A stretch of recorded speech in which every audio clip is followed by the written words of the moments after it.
Well, I think the broad mass of your viewers will have the sense to see that this is nonsense. It's a confidence trick. It's basically a slap in the face for the British public. While much of the mainstream media skirts around the unfolding turmoil, one veteran political journalist went live on air and voiced what few in Westminster are willing to acknowledge publicly. In the way that their country is being governed for the next 4 years and has been for the last 12 months, and it will get a lot worse. You're about to see a segment that breaks down the UK-France migrant agreement and lays bare the realities behind this so-called coalition of the willing. That invasion of people who are illegal, and that's the important thing to remember, they're illegal. Trevor Kavanagh didn't hold back, describing it as a coalition of the clueless, and his remarks about Starmer and Macron are the kind no political leader wants circulating. Stay with us, because once you've seen this, you may start reassessing the narrative being presented to you. Good afternoon. Thank you for your company.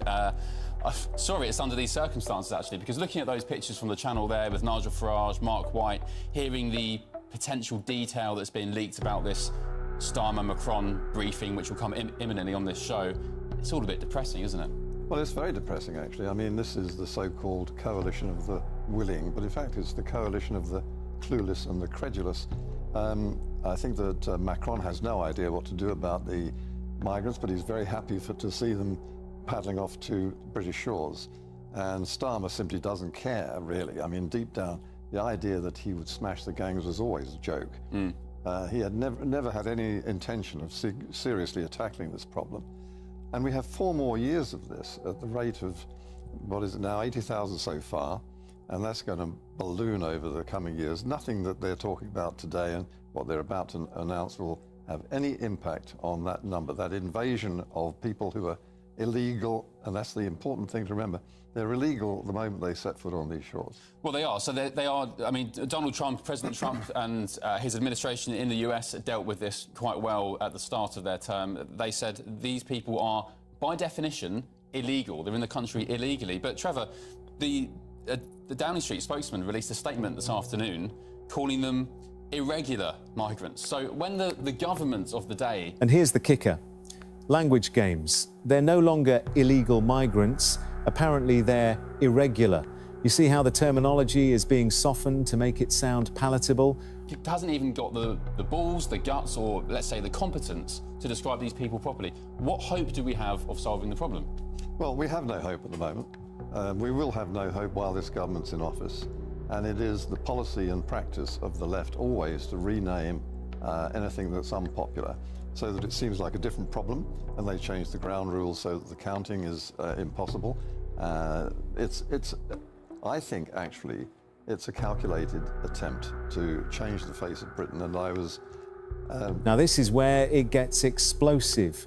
He's pointing the finger at a deliberate plan to reshape Britain and calling out those who silence debate by screaming extremism. 20 years ago, when I was political editor and was talking to Tony Blair when he opened the floodgates to immigrants from Europe, I asked him if he was aware of the changing face of Britain, and he basically described me as a fascist. Yeah. But I've been Trevor, they still would today.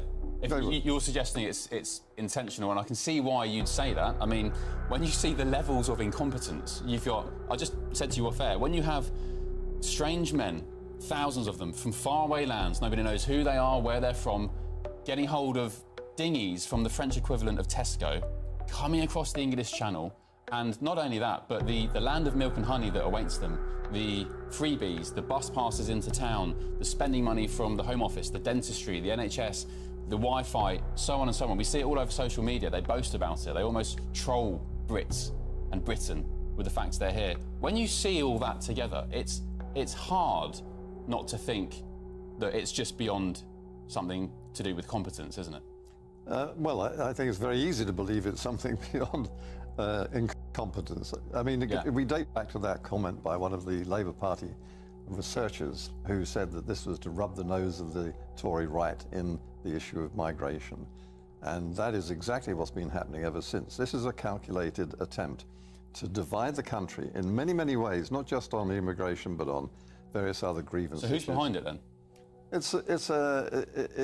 I NGOs? hesitate to say that it's any single entity, but it is the sort of left, the divisive left, who use issues like trans and sexuality and colour and race, religion in terms of Islam, as a way of dividing the broad mass of common sense citizens from those with something to gain from that division.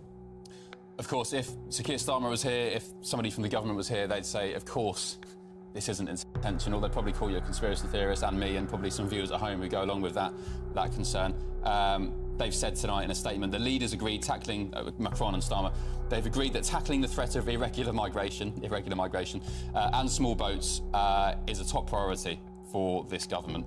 But the devil's in the detail with this deal, isn't it? It's coming imminently, this press conference. Apparently, Trevor, we will only be able to return 50 migrants a week, which is 800 for the year.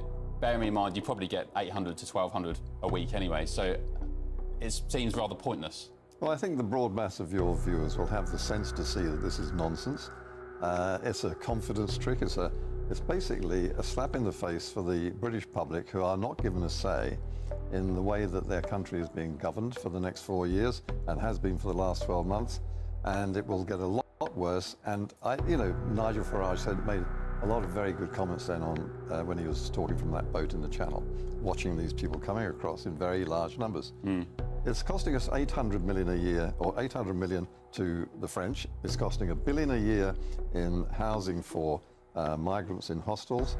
It's costing a huge amount of money in welfare for unemployed migrants once they're here.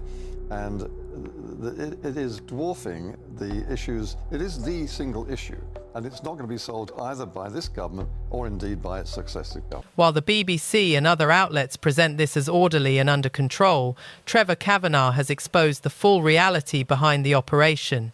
Yet, this perspective is largely absent from mainstream coverage. If you want to engage with the full story, make sure to like, share and comment below.